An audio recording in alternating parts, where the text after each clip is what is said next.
এগুলো কোনো কিছুর মূল্য আমার কাছে নাই।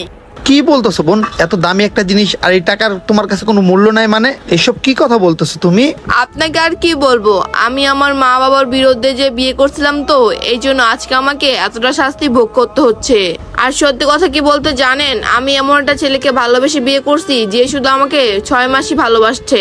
আর 6 মাস পার হওয়ার পর দিনে রাতে সে আমার প্রতি অত্যাচার করছে, আমাকে অনেক মারধর করছে এবং কি আমাকে ঠিক মতো 3 বেলা খাবারও খেতে দেয় নাই। আর দেখেন আমার কি অবস্থা করছে, আমার উপর থেকে তার মন উঠে গেছে, সে অন্য একটা মেয়ের সাথে রিলেশনে জড়াইছে। আর ভাগ্যের কি পরিণতি, এখন অত্যাচার গুলো কে ভোগ করতেছে? আমি এবং কি আমার সন্তানগুলো। সে তো অনেক সুখেই আছে অন্য কোনো মেয়ের সাথে। আর এটা সত্যি কথা বলতে কি ভাই জানেন, উনি কখনো আমাকে ভালোই বাসে নাই। সে তো আমার দেহ রূপ যৌবনকে ভালোবাসছে, আমাকে ভোগ করা শেষ, সে আমাকে ছেড়ে চলে গেছে। আরে বোন, তুমি এসব কি বলতেছো? তোমাকে দেখে তো মনে হচ্ছে তুমি কোনো শিক্ষিত ঘরের মেয়ে, এবং তোমাকে শিক্ষিত মনে হচ্ছে। তোমার এই অবস্থা দেখে আমার